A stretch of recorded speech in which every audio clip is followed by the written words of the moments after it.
Joining me now is former Secretary of State, former Senator, and former Chairman of the Foreign Relations Committee, and former Democratic presidential nominee. He has quite a resume. John Kerry, also my former boss. It's great to see you. Thank you, Jen. It's great to be with you. Thank you.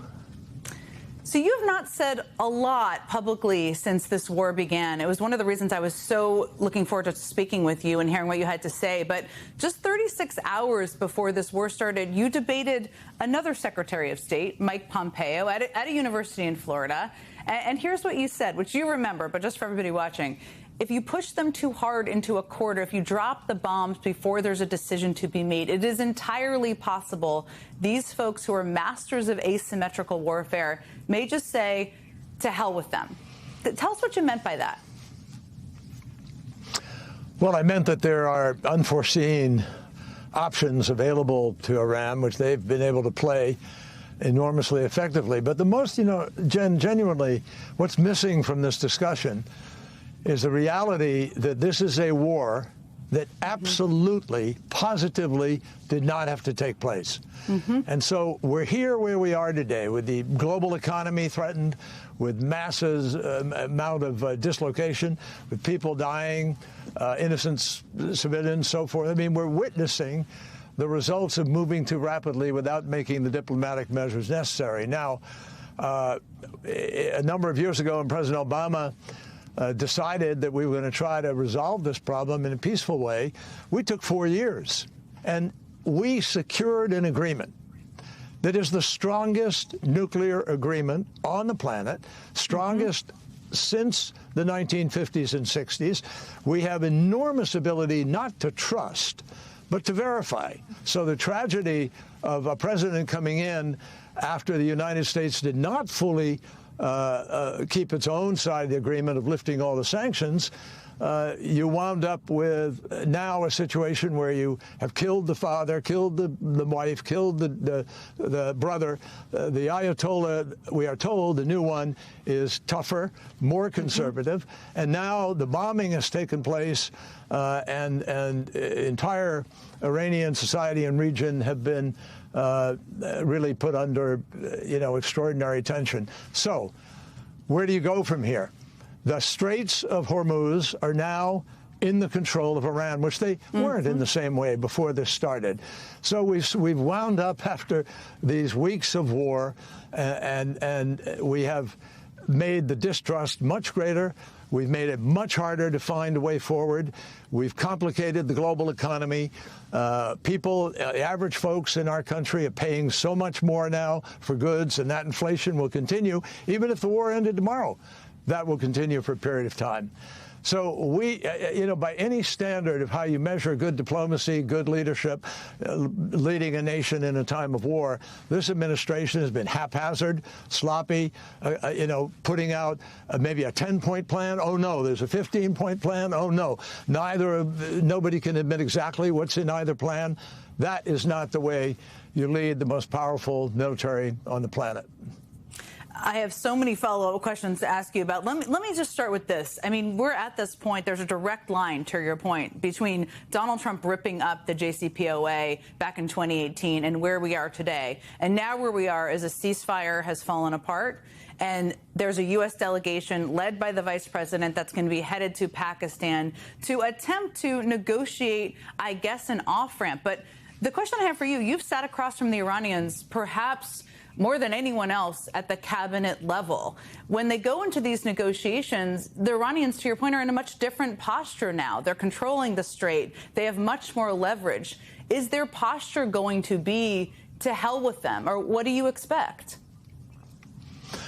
I don't think anybody can predict what to expect, because there are a lot of variables in what their considerations may be, and I don't want to speculate. I do know that the new foreign minister, Araghchi, we got to know him very well, and he's a capable individual, very smart, and he will try to find, I think, the best way to find the compromise that works for everybody.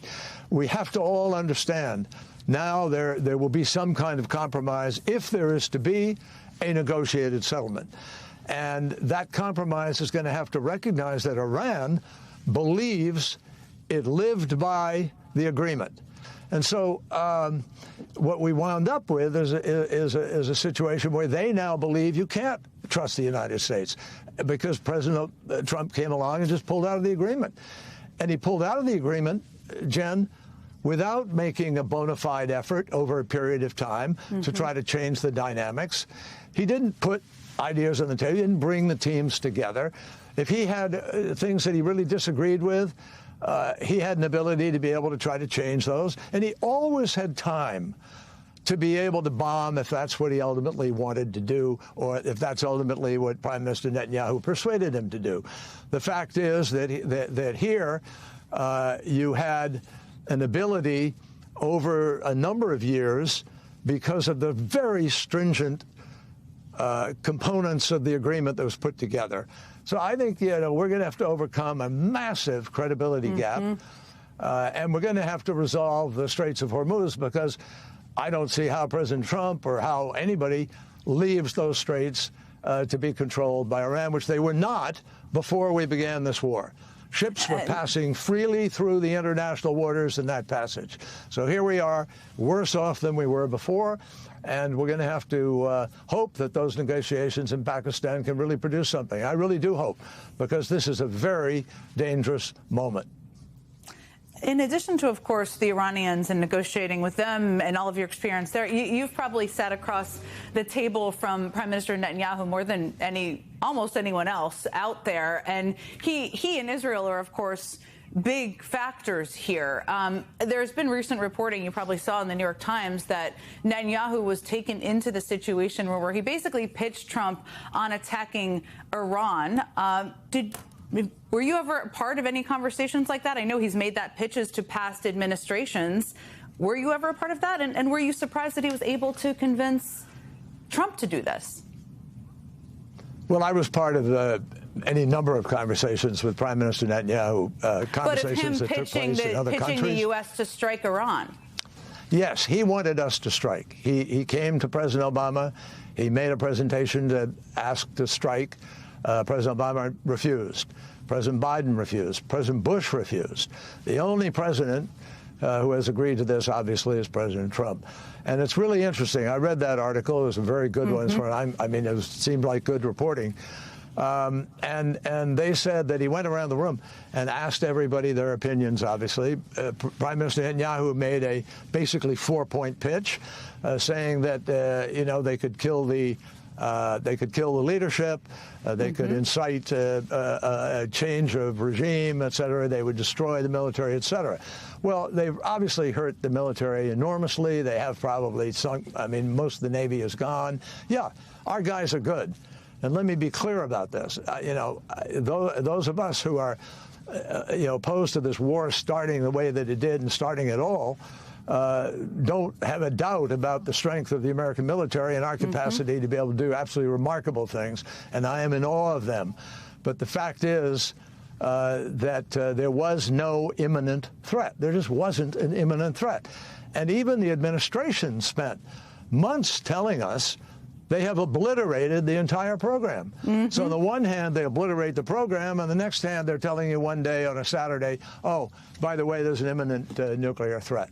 I think everybody can understand. The meeting was quite remarkable. They went around the table. The Prime Minister made his offerings about what would happen, and the President said, sounds good to me. Sounds good to me. And why do you think it worked with him? Why do you think it worked with Trump? Now, especially. He's been talking about wanting to strike Iran honestly, for a long time. I really can't speculate. I'm not going to. I mean, a lot of odd things have happened over a period of time. President Trump went to Russia, had a long meeting with President Putin, and came out of that meeting and said Russia says it didn't do it, and literally stepped on the entire intelligence community of the United States. That's a first for any president of the United States. How concerned are you about the difference in goals that Israel and Prime Minister Netanyahu seem to have in comparison with, to the degree we even have knowledge of what the goals are from the United States, what the United States may be trying to achieve here, and how this war might end? Well, I think, unfortunately, Jen, and I really mean unfortunately, this seems to be a war plan that's unfolding on an ongoing basis. And it's very, very hard to say where the goal is, where the end point is. I think nearly impossible to say that, particularly if the things that they want to do are not threatening necessarily to the rest of the world. So, and that negotiation is going to be much tougher now, believe me. It was tough when we began it, when there was great enmity between the sides. Now that there's been this massive bombing and destruction and challenge to their leadership, with everybody there in government knowing someone who's been killed in the course of the last weeks and months, that's going to be harder for them to come back and say, well, we're willing to be charitable with respect to any measure. And so this is going to be a very serious and, I think, difficult negotiation to have. Now, we have to have it, and we have to find a way forward. And by the way, when you say trust, our motto was not trust but verify. Our motto was don't trust and verify. And that's the way I think our agreement came out. You didn't rely on trust. You relied on our eyes on the prize, our eyes on the uranium, our eyes on the centrifuges, and daily inspections, and the International Atomic Energy Agency certifying to all countries what was happening. It's a very strong agreement, sadly walked away from, not for substantive reasons, but because President Obama did it.